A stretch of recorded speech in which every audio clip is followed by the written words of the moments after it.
మహోత్సవానికి చేసిన పెద్దలందరికీ నమస్కారం అండి. చాలా మంచి కార్యక్రమం, మాకు ఆనందనీయమైన సందర్భము.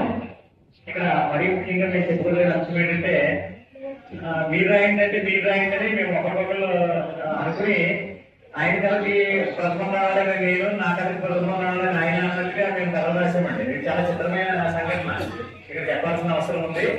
శ్రీనివాస్ గారు నేను ఫోన్ చేసి, కృష్ణశ్రీ గారు ఇలా బాలమందిరం కదా కూడా పెడుతున్నారు కదా, ఏం శ్రీనివాస్ అని అంటే మీరు రాసేయించాలని ఆయన, లేదు మీరు బాగా రాస్తారు కదా మీరు కూడా రాయండి అని చెప్పి నేను అనుకుని ఇద్దరు చెరువు కదని అనుకోకుండానే పంపించేశాను.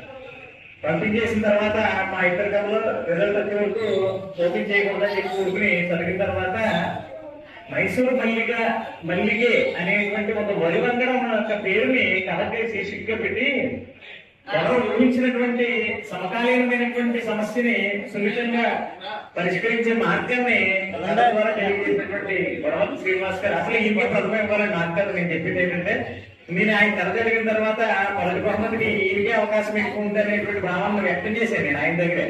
కానీ కథ యొక్క లక్షణాలు పాటించడము, ఇలాంటి కథా వస్తువులు కానీ పాత్ర చిత్రాలు కానీ, కథలో సంఘర్షణ అనేది చాలా ఇంపార్టెంట్ అండి.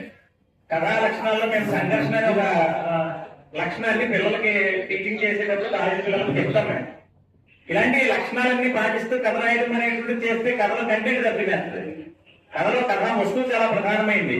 సాఫ్ట్వేర్ ఉద్యోగం అనుకోకుండా సడన్ గా నేను మానేస్తాను నాన్న అంటే, లక్షల్లో జీతం వచ్చే కుర్రాడు మానేస్తానంటే తండ్రి ఎంత వేదన పడతాడు అనేది కథలో ఉన్నాయి. కథ నేను చదువుకుంటూ వెళ్తుంటే కన్నీళ్లు పెట్టించినటువంటి కథ. అఫ్కోర్స్ నా కథ ఎలా ఉందో నాకు తెలియదు, కానీ అనుభూతి చెందేటప్పుడు కథను చదువుతున్నప్పుడు కూడా ఈ మైసూరు మల్లిగే అనేటువంటిది అసలు సెలక్షన్ లో ఫస్ట్ ఎందుకు వెళ్ళలేదు ఈ కథ అని నేను కూడా కథా లక్షణాలని అన్వయం చేసుకుంటూ చదివాను.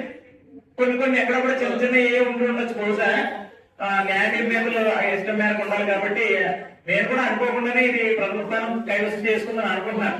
అయితే ఈ మైసూరు మల్లిగేలో అబ్బాయి సాఫ్ట్వేర్ ఉద్యోగం అనేసి చేసిన తర్వాత తండ్రి ఎట్టకేలకు వాళ్ళకి అన్యాయం చేయకూడదు, వృత్తిలో వాళ్ళు ఎన్ని ఆశలు పెట్టుకుంటారు సంస్థ యజమానులు అంటే